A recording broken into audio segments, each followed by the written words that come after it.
மொத்தம் 12 லட்சம் ரூபாய்க்கு கிட்னி கொடுத்து இப்போ போய் ஒரு ரைஸ் மில்ல கொத்தடிமையா 2 லட்சம் ரூபாய்க்கு கொத்தடிமையா இருக்காங்க.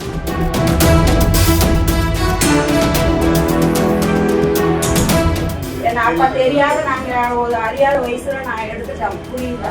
அப்ப எங்களுக்கு ஒரு 45,000 தான் கொடுத்தாங்க. அந்த 45,000லயே அங்கேயே பாதி காசு செலவாகி போயிடுச்சு. எங்களுக்கு அதோட மீதி எந்த ஒரு இதுவுமே கிடையாது என்ன. ஆனா இன்னைக்கு நாங்க ஏன்டா கொடுத்துருந்து இப்போ நாங்க வேதனைப்படுறோம்.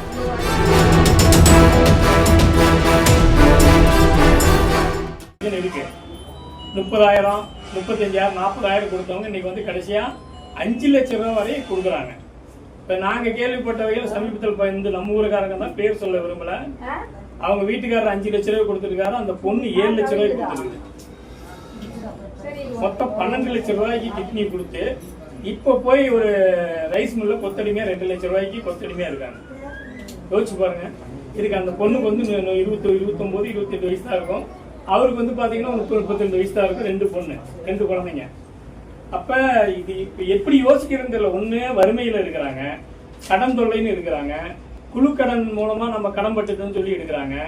இன்னொன்னு எடுத்தா என்னன்னு சொன்னா இவ்வளவு 7 லட்சம் 12 லட்சம் ரூபாய் அந்த பொண்ணுகிட்டயே நாங்க நேரடியாக பேசும்போது 5 லட்சம் ரூபாய் நாங்க பேசுனாங்க. அந்த அவர் எடுத்தவர் விவோ, இந்த அவங்க கிட்னி கொடுத்தவர் விவோ. அவரு குழந்தைங்க 2 பேர் இருக்கனால மேல 2 லட்சம் ரூபாய் சேர்த்து கொடுத்தாரு. பேசுனது எங்களுக்கு 5 லட்சம்னா கொடுத்தது 7 லட்சமா கொடுத்தாங்கன்னு சொல்லி அவரு அந்த மாதிரி சொல்லுது. அப்ப அந்த அவர் கொடுத்தது 5 லட்சம், இந்த மாதிரி கொடுத்தது 7 லட்சம் ரூபா பணத்தை வாங்கி என்ன பண்ணீங்கன்னா எல்லாமே செலவாயிருச்சுங்க, கடனை கட்டணுங்கிறாங்க. அவ்வளவு கடன் இருந்தாலும் அவ்வளவு கடன் இல்லைங்கிறாங்க. ஆனா எப்படி ஆச்சுன்னா தெரியலங்கிறாங்க. வைத்தியம் பண்ண போன டாக்டர் என்ன சொல்றாங்க?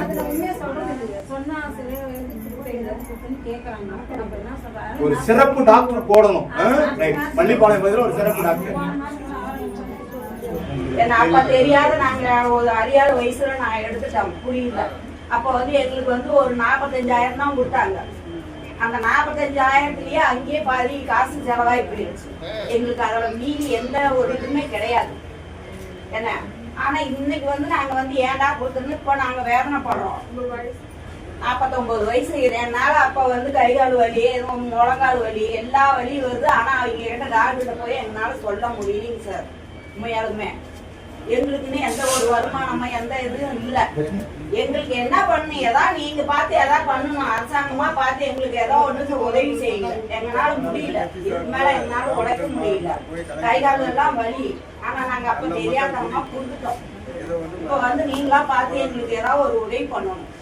அதுதான் நான் உங்களை அண்டி வந்துருக்குறோம். நாங்க வீட்டு கஷ்டத்தினாலதான் நாங்க போய் எடுத்தோம்.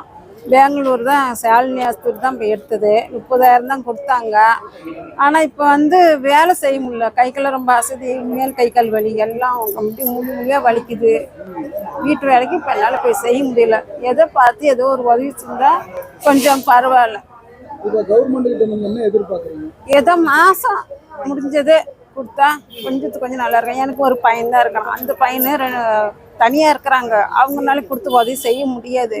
எங்கள் வீட்டுக்காருக்கு சரியாக வேலை செய்ய முடியல. அவருக்கு இழப்பு எல்லாம் இருக்குது, செய்ய முடியல. இப்போ நான் வீட்டு வேலைக்கு தான் போய் கொடுத்து பார்த்தேன்.